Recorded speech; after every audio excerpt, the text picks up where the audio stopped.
અમરેલી શહેરના લાઠી રોડ પર ચાલી રહેલા સીસી રોડના કામમાં ગુણવત્તા જળવાઈ રહે તે માટે માર્ગ અને મકાન વિભાગના કાર્યપાલક ઇજનેર એચ.જે. ઢોલાવાળાએ પ્રશંસનીય અને દ્રઢ પગલાં લીધા છે.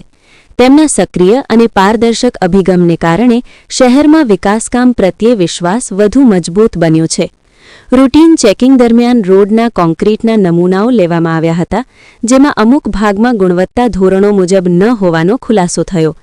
આ બાબતને ગંભીરતાથી લઈ એચ.જે. ઢોલાવાળાએ વિલંબ કર્યા વિના તાત્કાલિક અસરથી નબળું કામ તોડી પાડવાનો આદેશ આપ્યો.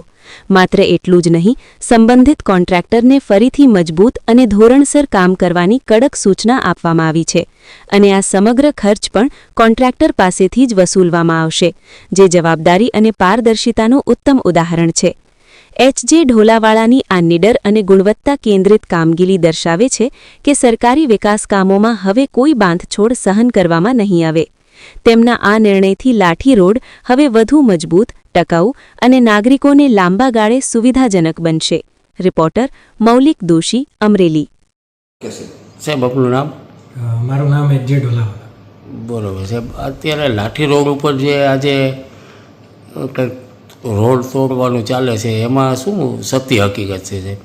એમાં સત્ય હકીકત એટલી છે કે લાઠી રોડનું સીસીનું હાલ કામ ચાલી રહ્યું છે. એ જે ચાલુ કામ છે એમાં અમારે રૂટીન ક્વોલિટી એશ્યોરન્સ પ્લાન મુજબ એમાંથી કોન્ક્રીટના સેમ્પલ લેવામાં આવ્યા. એ સેમ્પલ પૈકીનું એક સેમ્પલ એક જગ્યાનું ફેલ આવ્યું છે. એટલે અત્રેની કચેરી દ્વારા ઇજારદારને એના ખર્ચે એટલી જગ્યાનો રોડ તોડીને ફરીવાર બનાવવા માટેના આદેશો કરવામાં આવ્યા છે. બરાબર છે. જે કામગીરી હાલ ચાલી રહી છે અને એ ટૂંક જ સમયમાં પૂર્ણ થવામાં છે.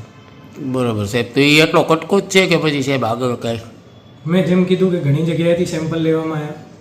ખાલી જેટલી જગ્યાઓ કે જ્યાંથી સેમ્પલ ફેલ આવ્યું છે એટલું કોન્ક્રીટને ટોટલી રિમૂવ કરીને ત્યાં નવેસરથી કોન્ક્રીટિંગ કરવાની આદેશો આપ્યા. અને આ ખર્ચ જે હવે થશે એ ખર્ચ કોણ ભોગવશે સાહેબ? કોન્ટ્રાક્ટરે ભોગવવાનો થશે. એના ખર્ચે અને જોખમે કામગીરી કરવાની થશે.